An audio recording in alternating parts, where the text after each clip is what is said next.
கோவில்பட்டியில் பெண் காவலருக்கு பகிரங்கமாக கொலை மிரட்டல் விடுத்த வழக்கில் போக்குவரத்து காவல் உதவி ஆய்வாளர் சஸ்பெண்ட் செய்யப்பட்டுள்ளார். பணியிட மாற்றம் பெற்ற ஆத்திரத்தில் எல்லை மீறியவர் மீது கடும் நடவடிக்கை பாயுமா? வேலை எல்லாத்தையும் கிடைச்சிடலாம். நீ பதில் சொல்லாம உன் வாழ்க்கை முடியாது. சரியா? ஒண்ணுமே புடுங்க முடியாது. சரி, வேலையை மட்டும் பாரு. சரியா? ரைட்டு. உன் பிள்ளைய பத்திரமா சொல்லிடு. எனக்கு எப்பனாலும் நடக்கல, எப்பனாலும் எனக்கு எப்ப கிடைக்க முடியும் எனக்கு தெரியாது. எனக்கு ஃபுல்லா பிடிச்சி அப்படிதான் கருக்கு பிடிச்சிடும். கருக்கு பிடிச்சா முன்னாடிட்டு போய் சண்டை போடு வராத. இனி அவன் ஏமாத்தலையே. இனி நம்ப வச்சு கழுத்துட்டு யாரு என்ன அவ்வளவுதான் பார்க்க முடியும். உன் பிள்ளைய நீ சொல்லிடு. அதே மதனுக்கு போன் அடிச்சு, எப்பா நீ 2வது பிள்ளைக்கு ஆசைப்பட்ட, மூத்த பிள்ளைய பக்குவமா பாத்துக்கோ. அவன் ஒரு வில்லங்கமான கிறுக்கனை நான் ஏமாத்திருக்கேன். அந்த கிறுக்கன் எப்பனாலும் என்ன எப்பனாலும் பண்ணுவான்னு சொல்லிட்டு நீ சொல்லிடு. என்ன ஓகேவா? சரியா? செல்வா பேசாம கூட புடுங்க முடியாது. பேசாம இருந்தேன். ஏமா உனக்கு ஒண்ணு தெரியுமா? நேத்து நைட்டே உனக்கு எல்லாம் போயிருக்கும். சரியா? நேத்து நைட்டே உன் உயிர் போயிருக்கும். ஒரு நூல் எல்லாம் தப்பிட்ட. அந்த நூல் எல்லாம் வேற ஒரு காரணம். சரியா? நேத்து நைட்டே உனக்கு முடிஞ்சிருக்கும். அதாண்டி உன் நேரம் நல்ல நேரம் சுத்தி வருதுடி. அவ்வளவு வெறுப்புல நான் வந்து நின்றேன். இங்கதான் நின்றேன். உனக்கு என்ன தெரியும்? என்ன தெரியும்? நேத்து நைட்டு ஒண்ணு முடிச்சிருப்பேன். அந்த கடவுள் தெரியும் நான் என்ன பண்ண ஏது பண்ணு. என்னால நான் இப்ப எதுவும் சொல்ல முடியும். ஏன்னா நீ எல்லாமே ரெக்கார்ட் தான் உன்கிட்ட. கடவுள் தெரியும். அந்த கடவுள் தெரியும். உச்சக்கட்ட குழந்தை இருந்தேன் நானு.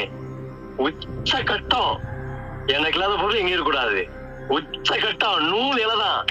நூல் இலதான். சரியா? கூட உள்ளவன் கதவை திறக்கல. சரியா? நேரத்தே முடிஞ்சிருக்கணும். இன்னைக்கு அடக்கம் பண்ணிருப்பானுங்கடி. என்னடி பேசுற? என்ன பேசுற? என்ன பேசுறீங்க? ரெக்கார்ட் பண்ணிக்கோ. சரியா? கோவில்பட்டியில் உடன் பணியாற்றிய பெண் காவலரிடம் என்னைக்கு இருந்தாலும் உன் உயிர் என் கையில்தான் என்று உதவி ஆய்வாளர் மிரட்டிய பகீர் ஆடியோதான் இது. தனக்கு கிறுக்கு பிடிக்கும் போது உன் குடும்பத்தையே சிதைத்து விடுவேன் என்று கொலைவெறியுடன் பேசக்கூடிய அளவிற்கு எல்லை மீறியது ஏன்? தூத்துக்குடி மாவட்டம் கோவில்பட்டியில் போக்குவரத்து காவல் பிரிவில் உதவி ஆய்வாளராக செல்வகுமார் என்பவர் பணியாற்றி வந்தார். 36 வயதான இவர் 32 வயதான போக்குவரத்து காவலர் இந்திரா காந்தி என்பவருடன் நட்பாக பழகியதாக கூறப்படுகிறது. இருவரும் நெருங்கி பழகிய நிலையில் அவ்வப்போது பொது வெளியிலேயே வாய் தகராறும் ஏற்பட்டுள்ளது. ஒரு கட்டத்தில் எல்லை மீறியவர்கள் கடந்த 17ஆம் தேதி நடு ரோட்டில் வைத்தே சண்டையிட்டுள்ளனர். இந்த பிரச்சனை அதிகாரிகளின் காதுக்கு சென்றுள்ளது. உடனே போக்குவரத்து உதவி ஆய்வாளர் செல்வகுமார் திருச்செந்தூருக்கும் காவலர் இந்திரா காந்தியை புளியம்பட்டி காவல் நிலையத்திற்கும் பணியிட மாற்றம் செய்து நடவடிக்கை எடுக்கப்பட்டுள்ளது. இதையடுத்து விரக்தியில் இருந்த உதவி ஆய்வாளர் பெண் காவலருக்கு போன் செய்துள்ளார். அப்போது தான் இடமாற்றம் செய்யப்பட்டதற்கு நீதான் காரணம் என்று கூறி வாய்க்கு வந்தபடி தகாத வார்த்தையால் திட்டியுள்ளார். ஒரு கட்டத்தில் பொறுமை இழந்த பெண் காவலர் உன்னால் தான் என் வாழ்க்கையே பாழாகி உள்ளதாக கூறியுள்ளார். அதை கேட்டு கொதித்தெழுந்த போக்குவரத்து எஸ்ஐ என்றைக்கு இருந்தாலும் உன் உயிர் என் கையில்தான் என்று கூறி கொலை மிரட்டல் விடுத்துள்ளார்.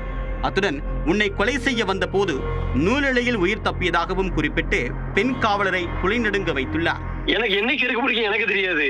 நான் ஆல்ரெடி சொல்லிட்டேன் தெரியுமா உனக்கு. சுமதிட்டு கூட்டு கேட்டுக்கோ. போன் பண்ணி கேட்டுக்கோ. அன்னைக்கு நைட்டு நீ வந்துட்டு போன அன்னைக்கே சொல்லிட்டேன். என்னைக்கால பண்ணுவேன் நீ பெயர் சொல்லிட்டேன். அதே மாதிரி இவட்டும் சொல்லிட்டேன். நீ பிள்ளைல பாத்துக்கோ. நீ படிச்சு எதுக்கு படிச்ச பாத்துக்கோன்னு சொல்லிட்டேன். 60 நாள் 70 நாள் எனக்கு பெயில் போடுங்க பெயில் கிடைச்சுன்னு சொல்லிட்டேன். நான் என்ன நாளும் எப்பனாலும் பண்ணுவேன். எனக்கு கிறுக்கு பிடிக்கும். என்னைக்காவது குடிக்கும் போது வந்து என்னை ஒருத்தி இப்படி ரோட்ல அலைய விட்டாலே நான் எனக்கு தோணும் போது நேத்து நூலில தப்பிச்ச மாதிரி எல்லா நாளும் தப்பிக்க முடியாது. சரியா? ஒத்தில நீ என்ன ஒத்தில மல்லுக்கட்டேன்னு நினைச்சிட்டு இருக்கியோ. கூட ஒரு ஆள் வரும். நீ முன்னாடி மல்லுக்கட்டா பின்னாடி வெட்டு விழுவும். பின்னாடி திரும்பிக்கும் உன் தலையில வெட்டுவேன் நானு. இது தொடர்பாக ஆடியோ ஆதாரத்துடன் பெண் காவலர் இந்திரா காந்தி கோவில்பட்டி கிழக்கு காவல் நிலையத்தில் புகார் அளித்துள்ளார். அதன் அடிப்படையில் கொலை மிரட்டல் உட்பட 4 பிரிவுகளின் கீழ் போக்குவரத்து எஸ்ஐ செல்வகுமார் மீது போலீசார் வழக்கு பதிவு செய்துள்ளனர்.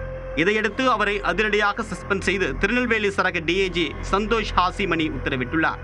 இதேபோன்று காவல்துறையின் நடத்தை விதிகளை மீறி செயல்பட்டதாக கூறி சம்பந்தப்பட்ட பெண் காவலர் இந்திரா காந்தியையும் சஸ்பெண்ட் செய்து மாவட்ட எஸ்பி ஆல்பர்ட் ஜான் உத்தரவிட்டுள்ளார்.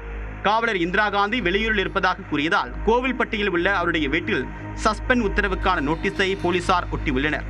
நடு ரோட்டில் நடைபெற்ற சண்டையில் பணியிட மாற்றம் பெற்ற விரக்தியில் போக்குவரத்து உதவி ஆய்வாளர் பெண் காவலருக்கு பகிரங்கமாக கொலை மிரட்டல் விடுத்த சம்பவம் தூத்துக்குடியில் அதிர்ச்சியை ஏற்படுத்தியுள்ளது.